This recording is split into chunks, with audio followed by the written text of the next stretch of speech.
Just coming in, tropical depression number 10, now tropical storm Hermine. You can see it right there. That's that system off the coast of Africa.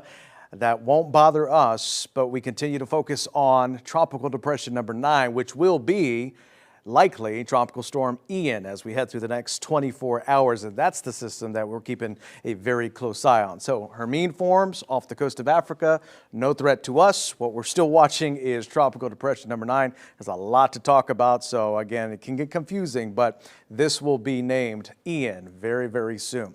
So as we take a look at what's happening, the center is actually sitting about 430 miles away from Jamaica. There is a lot of open water for the system to continue to interact with. That there's really not a lot in its way. Yeah, it's undergoing a little bit of wind shear as we speak, but as it does continue to move towards the west and northwest, it is moving into just super warm waters, especially as it does approach Cuba. So that's why we do anticipate the system to strengthen just a little bit. We're going to get the latest advisory coming in just before 5. It might pop on as I speak, but we'll probably see winds at 35 or 40 around that general vicinity. You can see the track does take it just south of Jamaica as we head through tomorrow. And it does get a little bit stronger, so it's going to start to slowly get better organized after Saturday. It's going to take its sweet time until tomorrow, and then by Saturday into Sunday, look at that, it quickly jumps up to a 70-mile-per-hour sustained wind storm. Then we get to Cat 1 as it does start to approach the western tip of Cuba. That's going to be early Monday morning, crosses over Cuba through the balance of the day on Monday, and then we'll be watching it just towards the south and west of the Keys as a Cat 2 hurricane. That's going to be happening Monday night into Tuesday. So where it's headed after that, yet to be seen. You can see the cone encompasses a lot of real estate across the entire peninsula of Florida, with the exception of the Panhandle. But it could be making landfall with a Cat 3 hurricane status of winds with 115.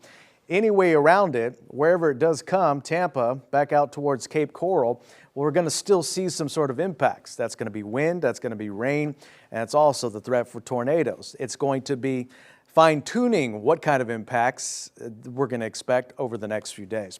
You can see the latest run of the computer models this afternoon.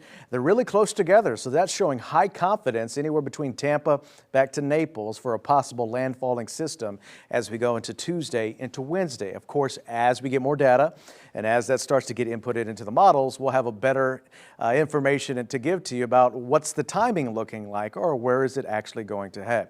And that's yet to be seen. It has to get a little better organized through the Caribbean.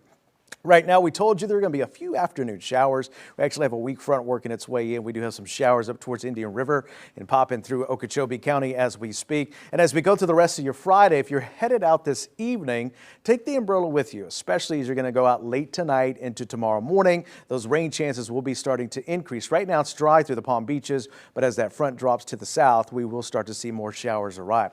Here's the front, scattered showers just north of it. It's an actual front that actually is going to make its way through, but it's going to stall literally over Broward County tomorrow, and that's going to provide focus for some scattered showers both Saturday, especially in the morning, and then again on Sunday as the front stays right on top of us. So as we run the future track, I want to show you there will be scattered showers on Saturday.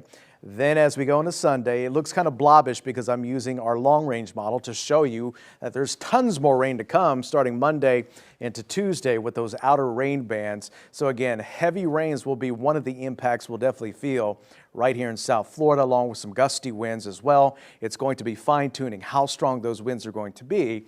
We just need a better idea where the system is actually headed. Wave heights, boating forecasts, and unfortunately, as we're seeing the seas increase, they're not looking that good. There's a small craft advisory, and in fact, seas could be up there 6 feet in some locations. Here's a look at South Florida, certified most accurate. Saturday, Sunday, scattered showers. Highs are going to be a little bit cooler in the upper 80s, mid to upper 80s. Then Monday, the tropical moisture starts to increase. The breeze starts to increase. Tuesday, Wednesdays, we'll watch the tropics to see the potential impacts. But look at Tuesday. It's going to be windy, rainy, and wet right there. Highs into the lower 80s. And then after that, we'll deal with some more tropical moisture as we head into next weekend. Tiff?